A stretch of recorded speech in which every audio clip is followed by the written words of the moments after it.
શ્રી કૃષ્ણ મિત્રો, મારી ચેનલમાં આપ સૌ મિત્રોનું સ્વાગત છે. મિત્રો, પવિત્ર એવો ધાર્મિક પુરુષોત્તમ માસ ચાલી રહ્યો છે. લોકો દાન, તપ, જપ, દીપદાન વગેરે કરે છે. આજની વિડીયોમાં આપણે 10મા દિવસની વાર્તા સાંભળશું. 5 શેર દાણા અને 25 શેર કાંકરા. મિત્રો, ભક્તોની જેવી ભાવના હોય છે તે પ્રમાણે જ પુરુષોત્તમ રાય તેને ફળ આપે છે. જો મનમાં છલ કપટની ભાવના, લુચ્ચાઈથી કોઈ વસ્તુનું દાન આપવામાં આવે છે તો એ પ્રમાણે ફળ મળે છે, અને કોઈ ભોળા હૃદયથી ચપટીક પણ દાન આપે છે તો એને પુરુષોત્તમ પ્રભુ એ પ્રમાણે ફળ આપે છે. આજની વાર્તાનો આજ સારાંશ છે. તો ચાલો આપણે આગળ વાર્તા સાંભળીએ. અને હા મિત્રો, જો આપ સૌએ હજી સુધી ચેનલને સબસ્ક્રાઈબ ન કરી હોય તો કૃપયા કરી લેશો અને બેલ આઇકન પર પ્રેસ કરશો, જેથી પુરુષોત્તમ માસની વાર્તા આપને તુરંત માહિતી મળતી રહે. અને હા, વિડીયો સેવ કરી રાખશો અને સગા સંબંધી મિત્રોમાં શેર કરશો. તો ચાલો વાર્તા સાંભળીએ. એક ગામ હતું. તે ગામમાં 2 પડોસણો બાજુમાં રહેતી હતી. એક સુતારણ હતી અને એક સોનારણ હતી. એવામાં પવિત્ર પુરુષોત્તમ માસ આવ્યો. સુતારણ કહે, બહેન, કાલથી આ અધિક માસ બેસે છે. મારે તો વ્રત કરવાનું છે, તમે એ વ્રત કરશો ને? સોનારણે તો સુતારણની દેખાદેખીમાં હા પાડી દીધી. પણ બ્રાહ્મણને 30 દિવસ દક્ષિણા આપવી પડશે, એવા વિચાર સોનારણના મનમાં ચાલવા માંડ્યા. સોનારણ ખૂબ જ ચાલાક હતી અને થોડી કપટી પણ હતી. તેણે એક યુક્તિ શોધી કાઢી અને થોડે અંશે કંજૂસ સ્વભાવની પણ હતી. તેને ઉપાય શોધ્યો. 5 શેર દાણામાં 25 શેર કાંકરા ભેળવી દીધા અને એ દાણા અને કાંકરાની મિશ્રણ કરી તેના શેરની પોટલીઓ વાળી લીધી. હવે સુતારણ અને સોનાળ દરરોજ પુરુષોત્તમ માસમાં નદીએ નાહવા જાય છે. નાહે ધુવે, ખેતર ખેડી, કથા વાર્તા સાંભળે અને બ્રાહ્મણની આગળ દાણા મૂકે. સુતારણ તો ભલી ભોળી બાઈ હતી. તે બચારી વીણેલા મુઠ્ઠી દાણા મૂકે અને સોનારણ શેર દાણા મૂકે. સૌથી મોટી ઢગલી સોનારણની થતી હતી. હવે મિત્રો, બન્યું એવું કે સ્વર્ગમાં ભગવાન વિષ્ણુ અને લક્ષ્મીજી બેઠા હતા. આપણે ત્યાં માન્યતા છે કે જે કાંઈ દાન પુણ્ય કરો તે ભગવાનને અવશ્ય પહોંચે છે સૂક્ષ્મ સ્વરૂપે.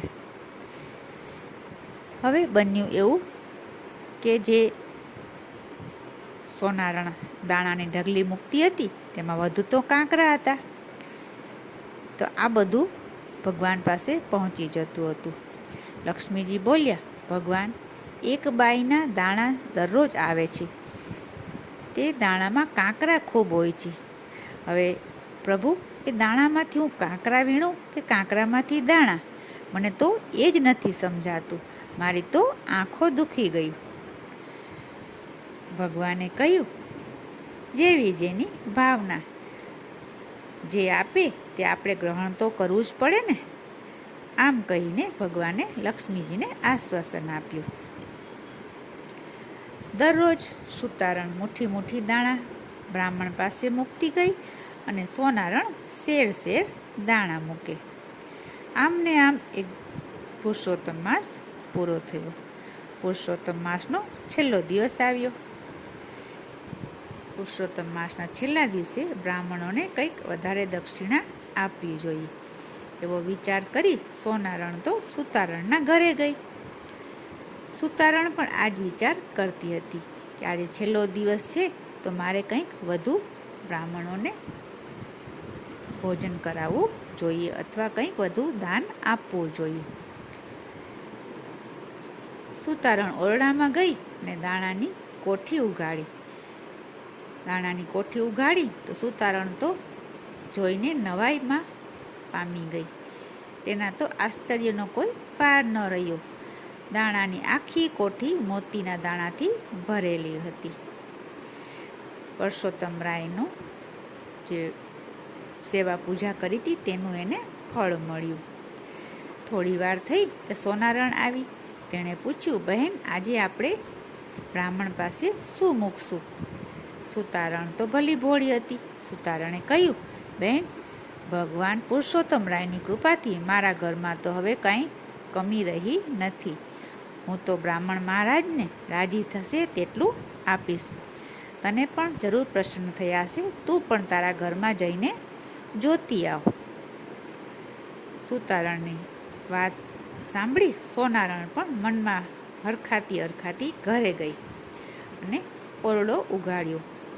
ઓરડો ઉઘાડીને જુએ છે તો કાંકરાનો વરસાદ થયેલો હતો, કેમ કે તે દરરોજ દાણાની સાથે કાંકરા પર ભેળવીને બ્રાહ્મણ પાસે મૂકતી હતી. તો ભગવાને પણ તેને એ પ્રમાણે જ ફળ આપ્યું. લક્ષ્મીજી કાંકરા વીણીને નાખતા હતા. તે બધા કાંકરા એકના અનેક ગણા થઈને સોનારણના ઓરડામાં પડતા હતા. તો મિત્રો, જેવી હૃદયની ભાવના હોય છે તેવું ફળ મળે છે. આ બધું જોઈને સોનારણને ખાતરી થઈ ગઈ કે પ્રભુની પાસે ચાલાકી કે કપટ ચાલતું નથી.